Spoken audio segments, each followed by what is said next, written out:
Okay, let us start then. It is with satisfaction I present the next speaker, the first speaker of today. This is Professor Luciu Centrone from the University of Bari, and he is going to talk about the Specht property problem for systems of polynomials. Luciu, you have the floor, please. And I'll ask meanwhile that everybody turns off their mics, and if you prefer, you can turn off your cameras as well. Ok, thank you. Maybe vou falar português. A maioria das pessoas acho que entende o português, but to me it's the same. Ok, hoje vou falar do problema de Specht para sistemas de polinômios. Vamos lá. Muito obrigado, primeiramente, por ter me convidado e por organizar também.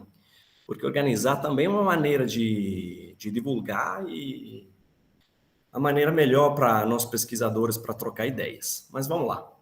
Então, acho que vocês já ouviram bastante qual que vai ser um dos caracteres, os personagens principais da palestra.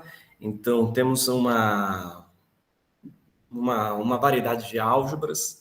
A gente constrói a álgebra livre, a gente pega os polinômios. Aqui a gente não está falando de álgebras associativas, a gente está pegando uma variedade de álgebra qualquer. E a gente está dizendo o que é uma identidade polinomial. Toda vez que você pega um polinômio, ou seja, um objeto dessa álgebra livre, você bota os elementos da álgebra que você está considerando, todo mundo dá zero. Beleza, acho que vou pular essa parte. E, bom, basicamente eu vou utilizar a notação clássica de identidades polinomiais, vou dizer que o conjunto das identidades polinomiais de uma dada álgebra vai ser denotado por T. A gente, com esse STC aqui, vai denotar o conjunto das identidades polinomiais do TDA gerado por um conjunto S. A gente sabe que essa aqui é álgebra livre, vou utilizar pouco, na verdade, essa notação, mas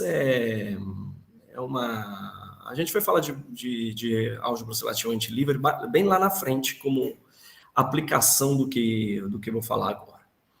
E também, dada uma álgebra, a gente define desse jeito essa classe chamada variedade gerada por A.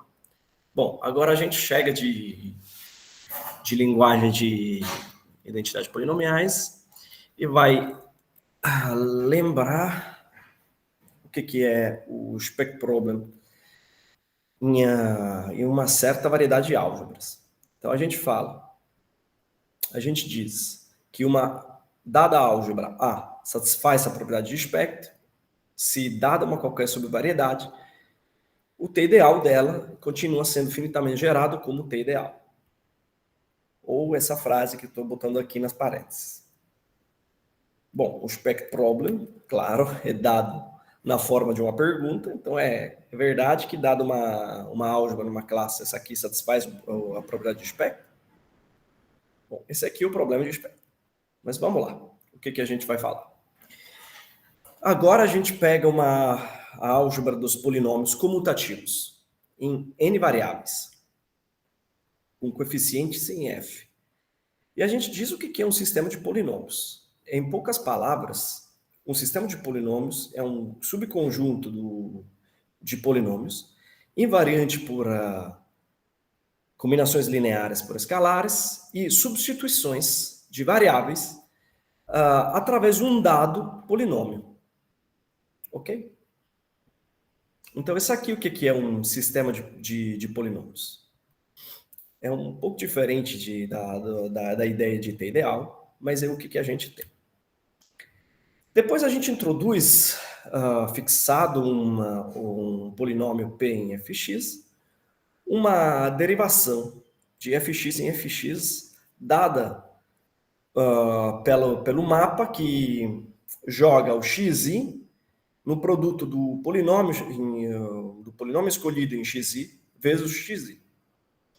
E temos também, junto, paralelo à definição de sistema de polinômios, temos a definição de sistema de derivação, que continua sendo um conjunto de polinômios invariante por combinações lineares e por aplicações dessas derivações ΔP.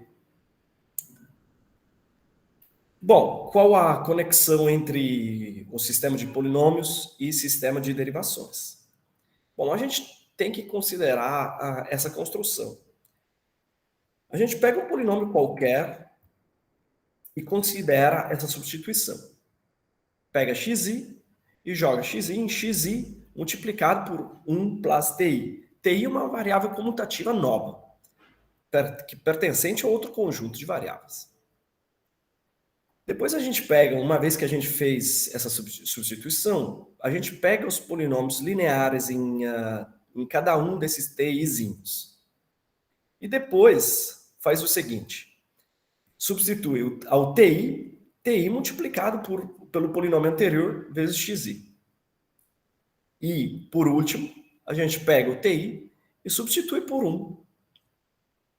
Assim, a gente tem uma correspondência entre sistema de derivações e sistemas de polinômios.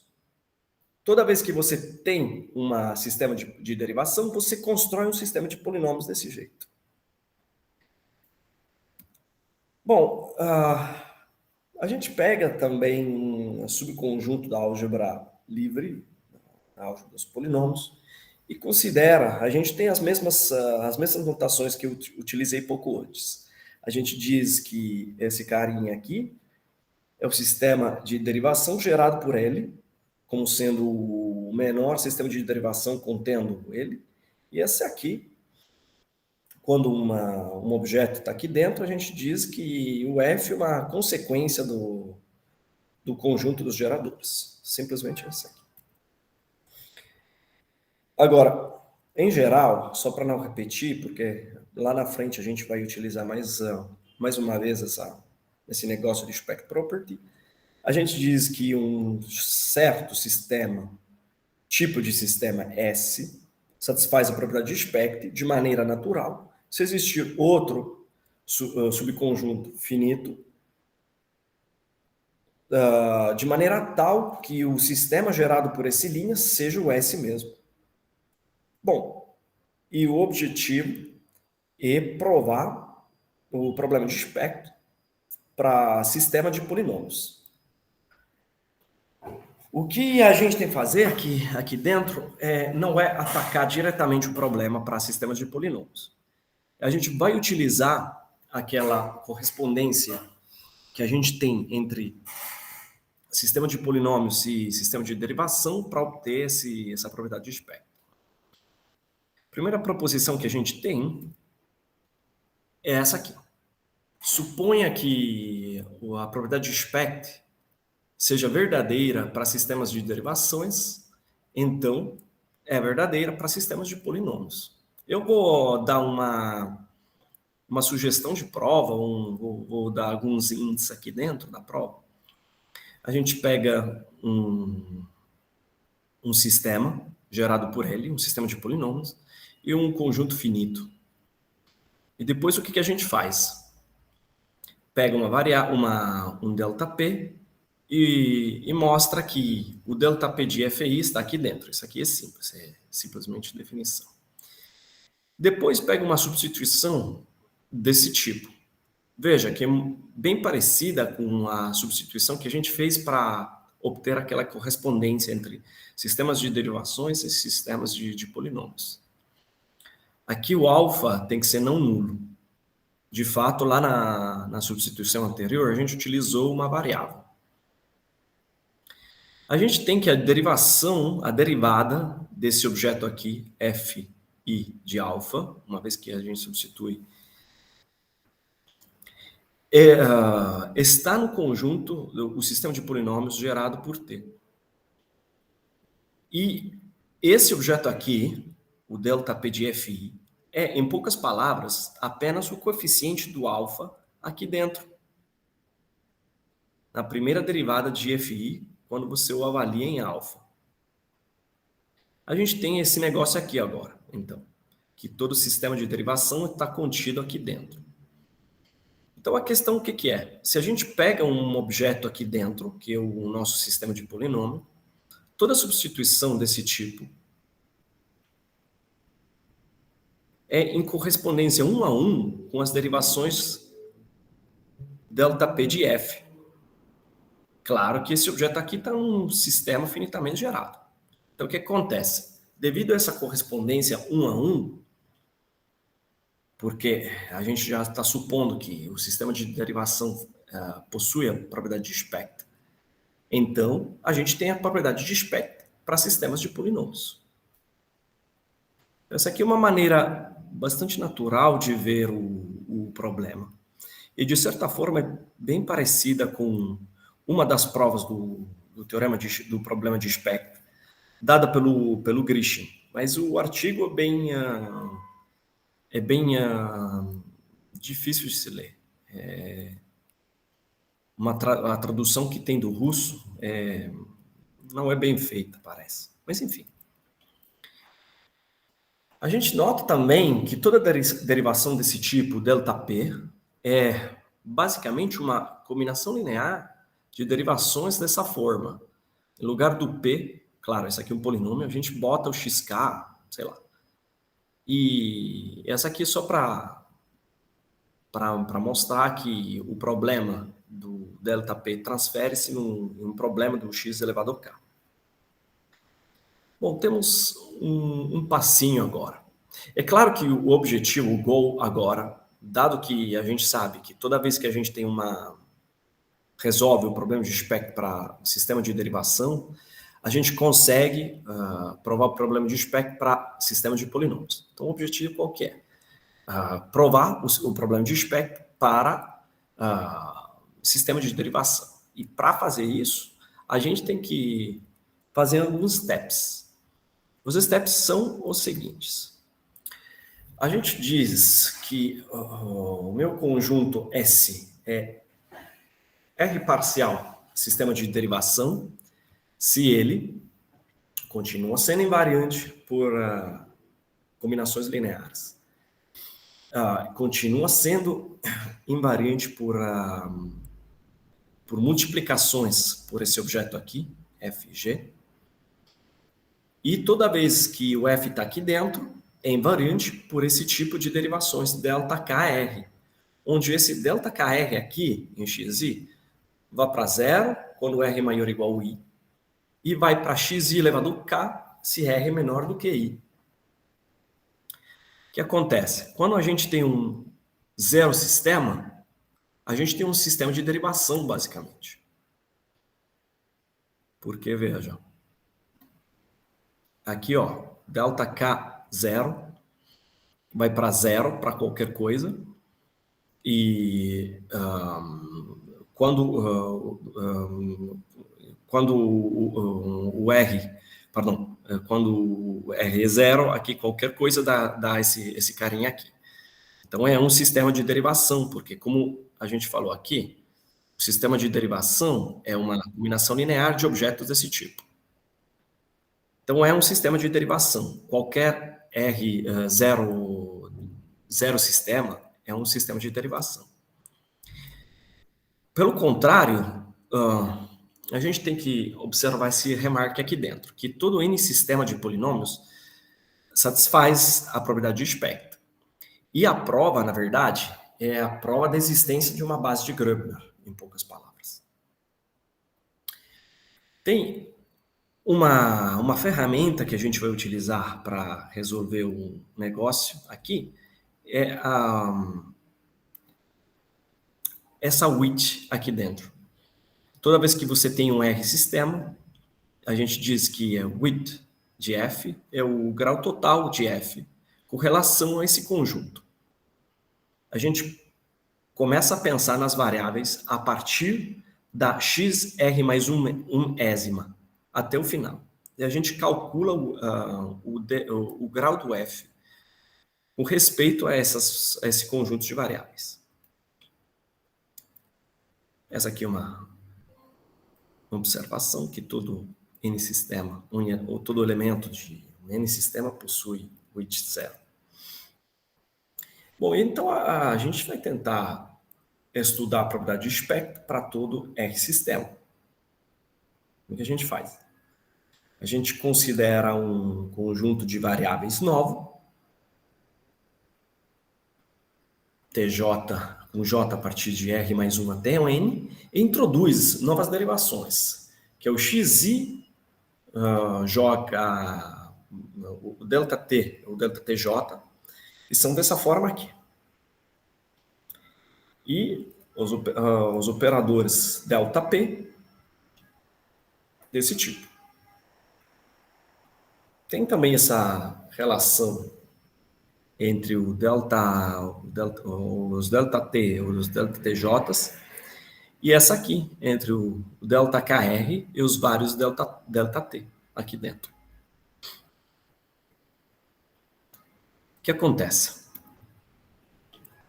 Temos esses resultados.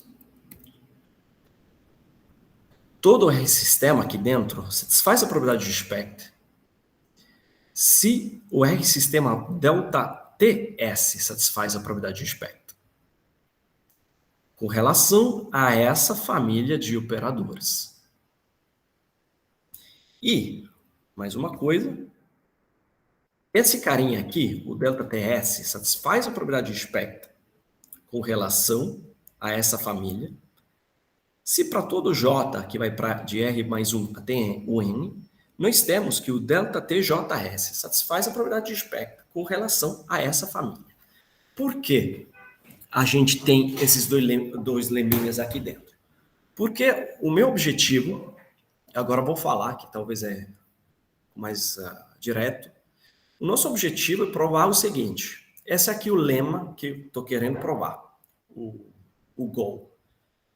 O goal é o seguinte, suponha que você possui a propriedade de espectro para todo R mais 1 sistema. Então, a propriedade de espectro fica sendo verdadeira para todo R sistema. Então, o que a gente faz aqui dentro? Como sendo que a ideia da prova seria pegar um R sistema e provar a propriedade de espectro aqui em cima, o que a gente tem que fazer? A gente está querendo construir um R mais 1 sistema a partir do meu S sistema.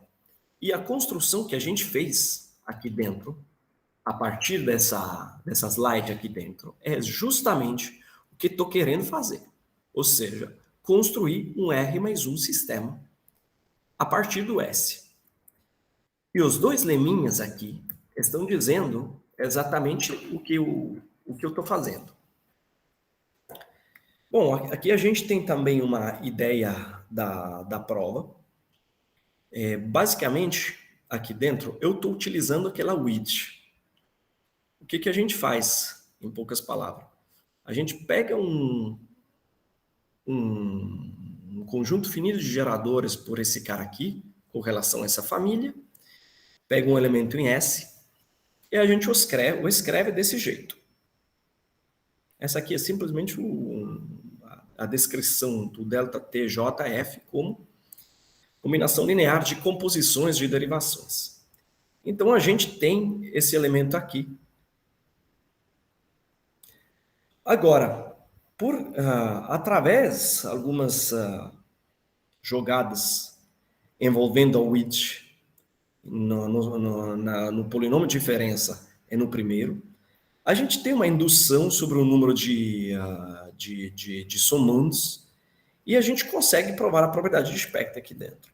Então, basicamente, a gente utiliza como ingredientes a conexão entre sistemas de derivações e sistemas de polinômios e a nossa width.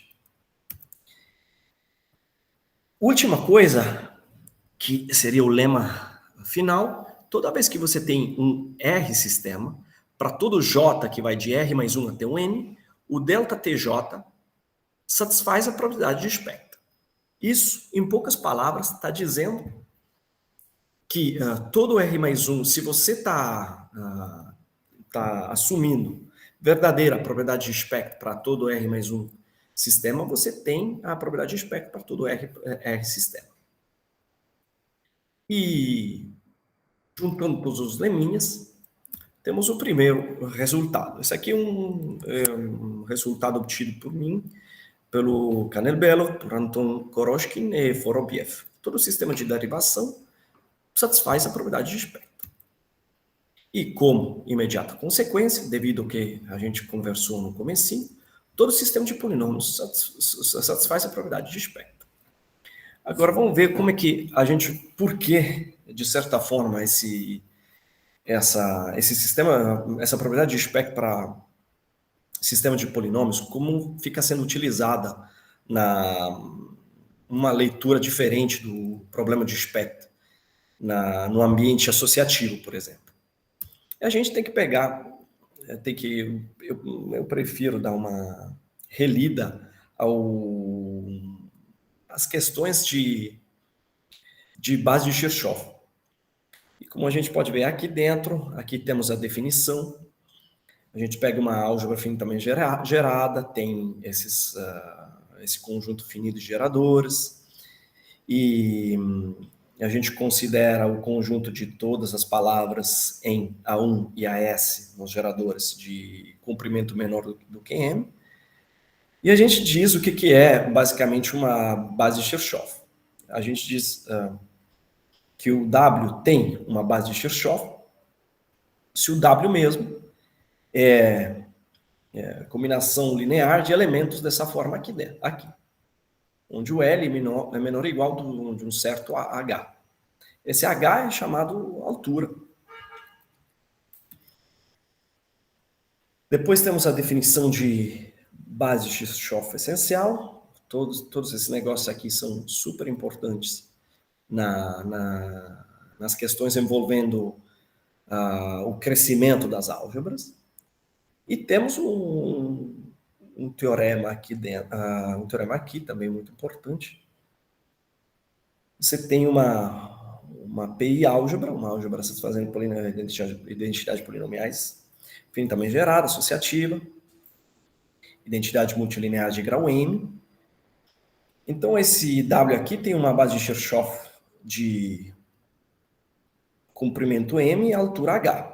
E H só depende do M e do número de geradores de W. Então, essa aqui, mais ou menos, é um overlook do que acontece aqui dentro. Agora, o que acontece? A gente, na verdade, eu já botei aqui dentro satisfazer uma non-matrix variety. Por quê? Isso, não satisfazer uma non-matrix variety, tem como consequência um teorema que foi escrito por vários autores. E tem uma versão no livro do Vesely, Dransky, junto com Formanek. Agora não lembro bem o capítulo. E nesse capítulo aqui temos a versão do Ufnarowski, Chekano e Belov. Então, o que acontece aqui dentro? Temos que, nesse caso aqui, no contexto do teorema de Chekano, Belov e Ufnarowski, temos que, no caso de variedades não matriciais, podemos escrever a álgebra relativamente livre como combinação linear de termos desse tipo, onde esses objetos aqui são os geradores dessa álgebra livre. Vou um pouquinho para trás. Veja aqui, na definição de base de Kirchhoff, aqui dentro, todos os elementos, a nossa álgebra W, é obtida como combinação linear de elementos dessa forma, onde os Bzinhos pertencem ao conjunto B. Mas esses conjuntos aqui, essa potência K1, refere-se ao objeto B1, não aos geradores. Aqui, no caso que eu estou considerando, temos uma maneira de reescrever a álgebra relativamente livre em termos de geradores e potência de geradores. Agora, o que acontece? A gente pega a gente constrói esse mapa. Esse aqui é um mapa de conjuntos. E é por isso que eu botei as duas expressões na mesma página. Ó, eu tenho X e 1, A e 1, produto X e K, A e K. A minha relação é 1 a 1, no sentido que X e 1 vai para Z1, X e 2 vai para Z2 elevado ao A e 2, até o X e K, que vai para ZK elevado ao A e K. Essa aqui é simplesmente uma correspondência de de monômios comutativos. Só que toda substituição corresponde a uma substituição no sistema de polinômios nas variáveis Z1 e ZK, que, pelo teorema anterior que a gente deu, é finitamente gerado. Então, o que acontece? Devido a essas variáveis, como sendo que o sistema de polinômios é finitamente gerado, o sistema,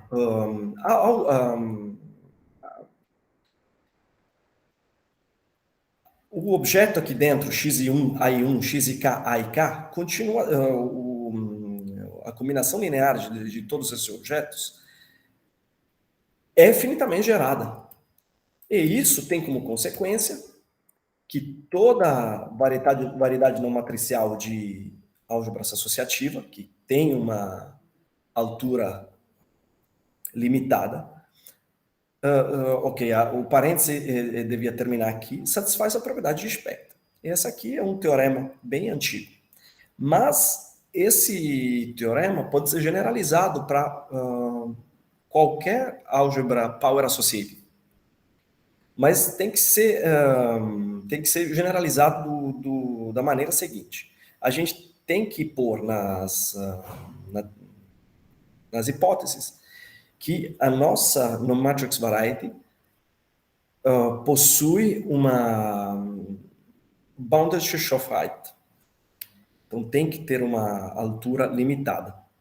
Caso contrário, a gente não pode utilizar o argumento que a gente acabou de dar. Tem mais uma aplicação de tudo isso, que é mais para a teoria de geometria diferencial. Então, a gente pega uma álgebra de formal vector fields sobre um espaço vetorial de dimensão n, a álgebra de Lie dos polynomial vector fields sobre V, e essa aqui, o GLN, são os vector fields que são lineares. Tem essa decomposição de GLN módulos, que é a seguinte. Esse S que vocês estão lendo aqui dentro é a construção da álgebra simétrica. Então, essa aqui é a construção que a gente clássica, que a gente dá de álgebra simétrica, polinômios simétricos nas variáveis dadas por uma base de V. E essas álgebras ficam sendo denotadas por LDN. São chamadas subálgebras básicas. Mas, enfim,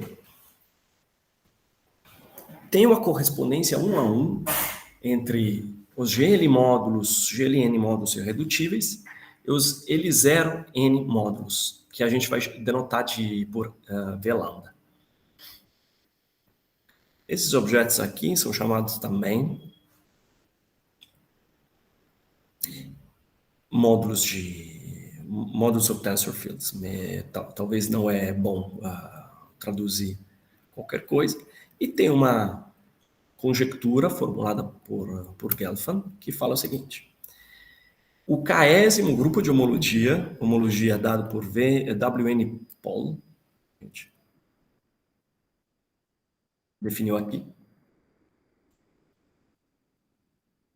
com coeficientes em T lambda, e esse késimo grupo de cohomologia tem dimensão finita para todo K e todo lambda. E essa conjectura virá sendo verdadeira, e esse aqui também é um resultado obtido por mim, por Kanelbelov, por Voropiev, por Anton Koroshkin, devido a uma argumentação que utiliza a propriedade de espectro de sistemas de polinômios. E, em poucas palavras, só para dar alguns hints da prova, a gente utiliza o fato que esses módulos aqui dentro são módulos sobre a gente pode ver esses módulos aqui como módulos sobre polinômios. Então, e eles são finitamente gerados também. O fato que eles são finitamente gerados sobre uma álgebra de polinômios finitamente gerada, dá a ideia que a gente pode escrever cada um desses objetos aqui dentro como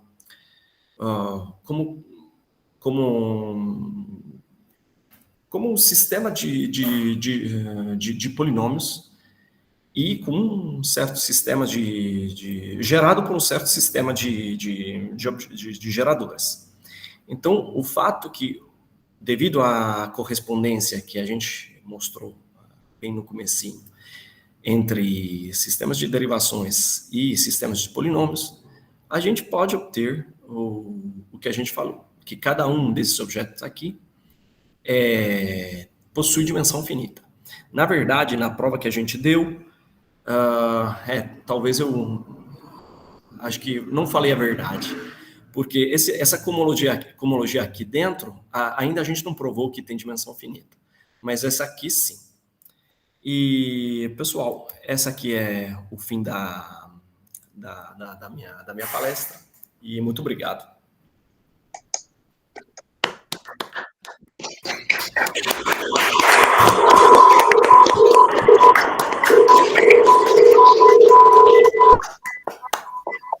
Thank you, Lúcio. Then, are there any questions or comments?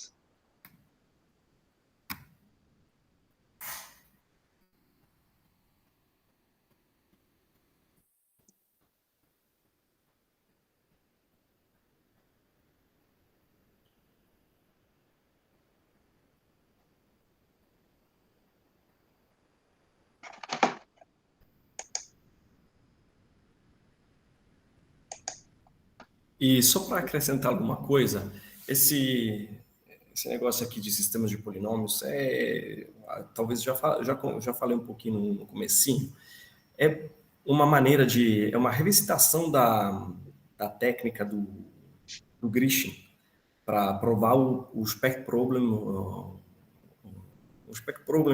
sobre álgebras associativas em característica zero. Basicamente isso aqui.